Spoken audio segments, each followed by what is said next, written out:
Eicher company वैसे भारत में ही शुरू हुई और भारत में ही काम कर रही है, लेकिन इसका कनेक्शन जर्मनी से जुड़ा हुआ है। आयसर की शुरुआत सन 1948 में हुई थी। देश आजाद होने के एक साल बाद यह कंपनी गुड अर्थ कंपनी के नाम से जानी जाती थी। उस समय यह कंपनी इंपोर्टेड ट्रैक्टर की सर्विस और डिस्ट्रीब्यूशन का काम करती थी। साल 1959 में जर्मनी की ट्रैक्टर बनाने वाली कंपनी आयसर ट्रैक्टर ने गुड अर्थ कंपनी के साथ मिलकर भारत में Eicher Tractor Corporation of India Private Limited की स्थापना की। उस समय इस कंपनी के कुछ शेयर जर्मन कंपनी के पास थे तो कुछ शेयर भारतीय कंपनी के पास थे, लेकिन साल 1965 में इस कंपनी के सारे शेयर भारतीयों के पास आ गए और यह कंपनी भारत की ही हो गई।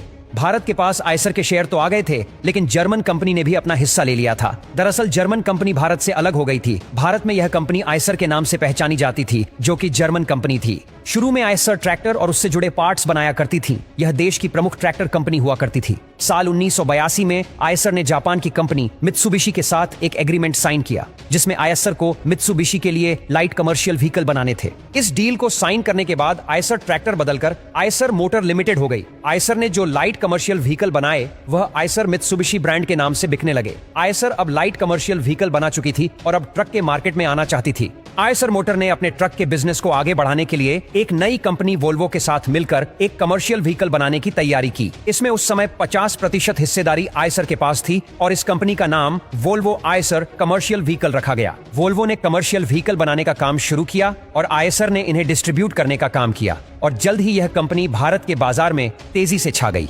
आयसर के मालिक विक्रम लाल थे। यह आयसर के सीईओ रह चुके हैं। आयसर का जो भी बिजनेस पहले शुरू किया गया था वह विक्रम लाल के पिता द्वारा शुरू किया गया था। विक्रम लाल के बाद आयसर का बिजनेस उनके बेटे सिद्धार्थ लाल संभाल रहे हैं। वर्तमान में वह आयसर के सीईओ है। सिद्धार्थ ने आयसर को 1999 में ज्वाइन किया था। उस समय सिद्धार्थ इसके डायरेक्टर डिवीजन में काम किया करते थे। आयसर का ट्रक और ट्रैक्टर का कारोबार अच्छा चल रहा था और अब आयसर सिद्धार्थ लाल के हाथों में थी। सिद्धार्थ अब आयसर की तरफ से मोटरसाइकिल बनाना चाहते थे, लेकिन उस समय काफी कंपनियां जैसे कि hero Honda, TVS Bajaj, Yamaha और भी कई कंपनियां अपना मार्केट में सिक्का बना चुकी थीं। ऐसे में सिद्धार्थ को कुछ अलग तरह की बाइक मार्केट में लानी थी। सिद्धार्थ ने काफी रिसर्च की और उसके बाद जो रिजल्ट आया वह सभी का दिल धड़काने वाला था। सिद्धार्थ भारत के लिए एक ऐसी बाइक लेकर आए जो सड़क से निकले तो लोगों की नजर उस पर चली जाए। उस बाइक का साउंड जैसे ही लोगों के कानों में जाए उन्हें उसका नाम याद आ जाए। सिद्धार्थ ने साल 2000 में लेकर आए बुलेट और कंपनी को नाम दिया रॉयल एनफील्ड।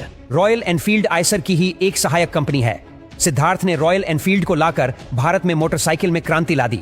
लोग इसके लुक और इसके साउंड के दीवाने हो गए। जब भी यह बाइक सड़क से निकलती तो लोगों का ध्यान अपने आप ही इस बाइक के ऊपर चला जाता था।